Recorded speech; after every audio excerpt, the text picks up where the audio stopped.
Beef ban, इस पे लोगों की तमाम राय हैं, तमाम लोग इससे सहमत हैं, तमाम लोग इससे नहीं सहमत हैं। क्या ये चीज़ सही थी या नहीं सही थी? क्या इसका कोई फ़ायदा हुआ या नहीं हुआ? सरकार ने जो इस तरीके से अचानक से एक स्टेप ले लिया, तो उसमें कहाँ तक कि लोग सहमत हैं और लोगों का क्या इस पे स्टैंड है, आइए जानते हैं उनकी ज़ुबानी। तो सर, जैसे कि बीफ बैन हुआ, बीफ बैन जैसा कि हुआ, तो उस पर आपका क्या स्टैंड है? क्या आपको लगता है ये चीज़ सही है या नहीं? नहीं जी, बिल्कुल सही नहीं है। एक हमारे यहाँ एक तकबा है जो इसी काम पे निर्भर है कि भाई ना यही काम करता है, अब ये काम करेगा तो इसकी रोजी रोटी चलेगी, नहीं करेगा तो और क्या करेगा। हमारी गवर्नमेंट से अपील है, या तो पहले कोई काम बता दिया जाए हमें, क्या हम वो काम कर लें, वरना हमें तो यही काम आता है, तो इसके लिए कोई ना कोई रास्ते निकाले जाए। सर, हमारा आपसे यही निवेदन है, रिक्वेस्ट है, हम भी मुसलमान हैं, ठीक है। मुसलमानों के घर में मरते वक्त जीते वक्त मीठी के काम आता है, ठीक है। अभी 22 तारीख को कुंडा का नियाज था, हमने माफ़ी मांग करके सब्जी बना दिए मुर्गा नहीं मिलने की वजह से। सरकार का ये कैसा कानून है? मुसलमान के लिए तो ये बहुत अपराध हुआ, मीट बंद कर देना। मैं आगे कुछ बोलना नहीं चाहता हूँ, हमको छोटे छोटे बच्चे हैं, मेरे सर पे कोई बोलने सरपरस्त नहीं है, इसलिए मैं नहीं बोलता हूँ, नहीं तो सरकार से तो मैं लड़ने के लिए तैयार हूँ। हम लोग कांग्रेसी पार्टी हैं। सर, बीफ बैन से आप कहाँ तक सहमत है? मैं, हमारी उम्र ही ख़त्म हो गई इसमें, हमारी इस काम के अंदर ख़त्म हो गए, हमारे बाप दादा ख़त्म हो गए इसके अंदर।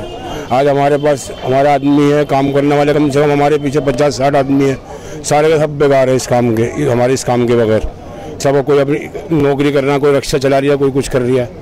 आगे समझे भाई जी, अब जब तक हमारे काम नहीं होगा तो हमारे पास आदमी कहाँ जाएंगे हमारे से? भाई लिहाजा ये हमारे कुछ काम होना चाहिए, हुकूमत को ये चाहिए हमारे लिए कुछ काम करे, नहीं तो हमारे लाइसेंस दिए जाए और हमारे काटने का परमिशन दिए जाए हमारे को। तो सर, लाइसेंस तो दिए जा रहे हैं? लाइसेंस तो दिए जा रहा है, मगर वो दुकान के दिए जा रहे हैं ना, काटने के लिए नहीं दिए जा रहे हैं ना। तो लाइसेंस में किस तरीके की दिक्कतें आ रही हैं? नहीं, लेकर लाइसेंस में कोई दिक्कत तो नहीं आ रही है, बहुत दे रहे हैं देने वाले। भैया परमिशन मिलनी चाहिए हमें, काटने के लिए तो परमिशन चाहिए, यहाँ पे काटने के लिए तो परमिशन चाहिए ना। हमें जो दुकानों पे जिन सेलमैन होती है उसके लिए तो चाहिए ना, माल काटने के कहाँ से ला के देंगे? अब जाएंगे दिल्ली जाना लेने के लिए, दिल्ली से रास्ते में पुलिस है, डॉक्टर है, MCD है, वो पकड़ ले तो क्या करेंगे हम? नुकसान तो हमारा नुकसान हो ही रही है। अब यही है कि ये उत्तर प्रदेश में करार दिया जाए काटने के लिए, यही है बस, हुकूमत से और क्या कहेंगे। ये जो बीफ बैन पे पत्रिका है ये गलत है, सरकार को पहले नोटिस देना चाहिए था, डायरेक्ट एकदम बंद नहीं करा देना चाहिए था। अब मान लीजिए एक दुकान है, एक दुकान से तकरीबन 40 घर चलते हैं, अब एक दुकान बंद हो गई तो 40 घर बेघर हो गए। अब किसी के पास जब कारोबार नहीं है, अब उसके बीवी है, बच्चे हैं, दुनिया भर के, उनका खाना पीना देखना होता है। अब एक दुकान बंद हुई तो 40 घर बेघर हो रहा है, डायरेक्ट एकदम बंद करा दी। सरकार को पहले 10-20 दिन की मोहलत देनी चाहिए थी, नोटिस देना चाहिए था कि आपकी दुकान में ये फॉर्मेलिटी नहीं है, इसे पूरा करें आप। तो पहले वो चीज़ें पूरी करानी चाहिए थी, फिर बाद में सरकार को जो भी कदम अपना उठाना था वो उठाना चाहिए था। डायरेक्ट एकदम बंद करा दिया। अब लाखों आदमी बेघर हो रहा है, किसी के पास कारोबार नहीं है, सब खाली है, घर का खर्चा भी है, सब चीज़ें हैं। डायरेक्ट एकदम बंद कराने से पब्लिक को भी बहुत दिक्कत हो रही है और सबको कोई दिक्कत हो रही है। सर, बीफ बैन कहाँ तक की सही है, इस पर क्या प्रतिक्रिया है और कितने लोग प्रभावित हुए इससे? इससे तो बहुत लोग जी, एक दुकान पे 4-4, 5-5 आदमी काम करने वाले हैं, दुकानदार है, सभी बैठे हुए हैं। कुछ लाइसेंस कुछ लोगों को मिले हैं, कुछ लोगों को नहीं मिले हैं, और इसके लिए यही कार्रवाई है कि सबको लाइसेंस दिए जाएं और दुकानें हमारी। लाइसेंस तो दिए जा रहे हैं, अभी कुछ लोगों को मिले हैं, ज़्यादातर तो मिले ही नहीं है। सर, बीफ बैन पे आपकी क्या प्रतिक्रिया है? बीफ बैन पे ये राय है, उन्होंने जो बीफ बंद किया है इसका कोई रूल होना चाहिए था। क्या तो पहले आप बीफ नोटिस देते किस चीज़ को, ये काम को, इस चीज़ को, कानून को फॉलो करो, उसके बाद अगर बंदा नहीं करता फिर आप बैन कर सकते थे। अब अचानक आपने बैन कर दिया और उसके बाद जो लोग दौड़ भाग कर रहे हैं, 100 में से मुश्किल से 5% लोगों को लाइसेंस मिल रहा है, किसी को नहीं मिल रहा है। तो इस तरह की ये राजनीति गवर्नमेंट कर रही है, कभी मंदिर पे, अपनी मस्जिद पे। जो रोजगार है, बेरोजगार है, उस पर तो कोई ध्यान ही नहीं दे रहा है। सबसे पहला तो मुद्दा होता है इंसान का रोजगार। जब इंसान को रोजगार मिलेगा तभी तो इंसान को अच्छा काम करेगा, और जो रोजगार है उनको भी छीन रहे हैं, समझे ना। तो मेरी आपके जरिए से अपील है कि कम से कम से ये कि सरकार तक ये पहुँचाए कि जो बेरोजगार है उनको पहले रोजगार दो आप, और जो रोजगार है उनको मत छीनो। ठीक है ना, बहुत सारे ऐसे लोग हैं जो छोटे मोटे कारोबारी थे, जो मछली बेच के गुजारा करते थे रोडों पे, वो इंसान भूखे मर रहे हैं। वो तो सरकार देखने के लिए नहीं आती है किसका घर चल रहा है, किसका घर मर रहा है। ठीक है ना, तो मेरे आपके माध्यम से चैनल से अपील है सरकार से कि वो रोजगार पैदा करे और जो सही तरीका उस तरीके से काम करे।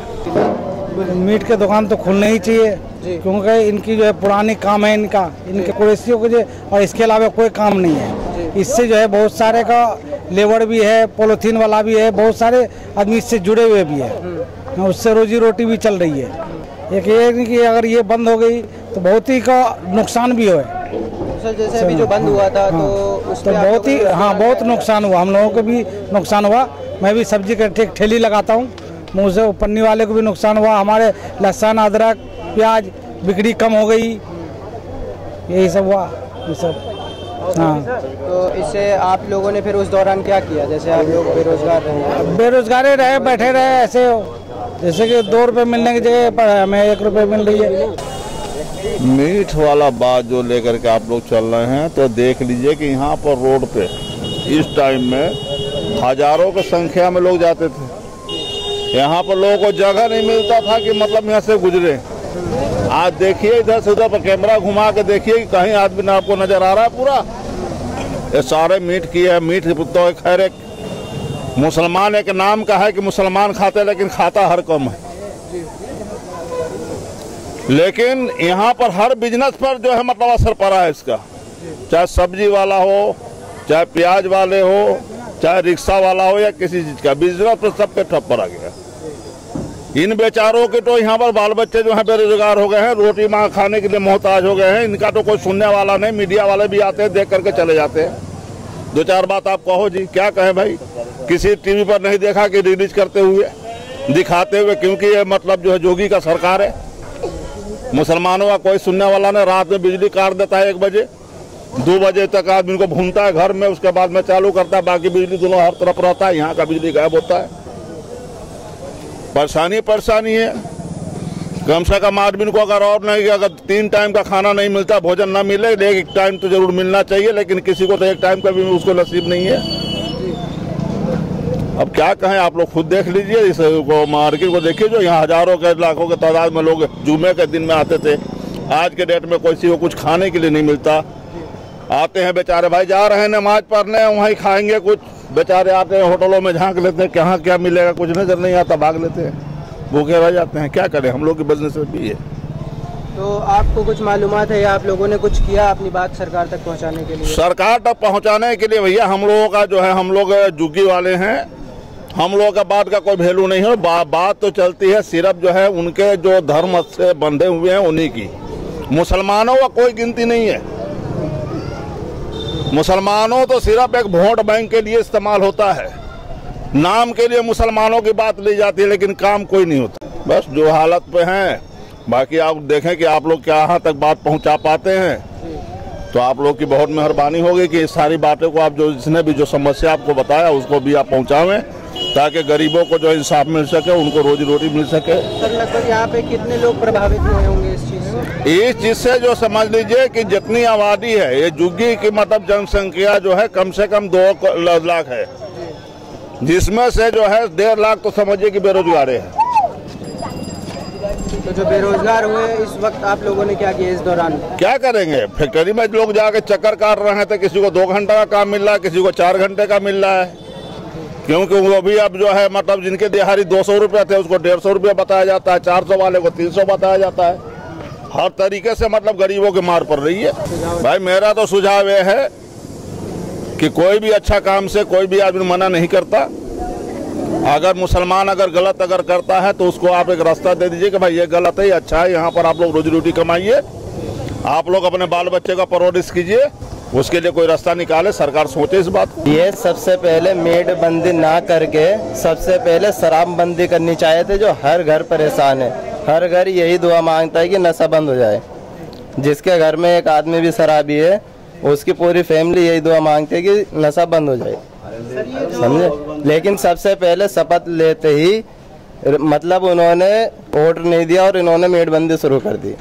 जो खाने बंद हुए हैं इससे आपको कितना नुकसान पहुंचा? बहुत ज़्यादा नुकसान है। जैसा काम पहले था वैसा है नहीं।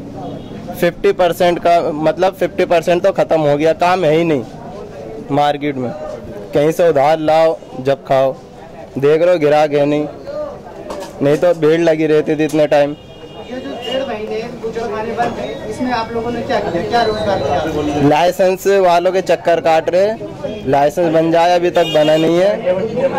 वो आजकल करते थे कि कल आना परसों आना, लेकिन लाइसेंस अभी तक बना ही नहीं। उधर ही होगी, सरकार कहती है कि लाइसेंस बनवाओ, लेकिन लाइसेंस बना नहीं रहे। तो लाइसेंस नहीं बना, उसके लिए आप लोगों ने कहीं शिकायत अभी सेक्टर 20 गए थे, 19 डीएम ऑफिस, उनसे भी शिकायत करी थी, लेकिन कोई सुनवाई नहीं है।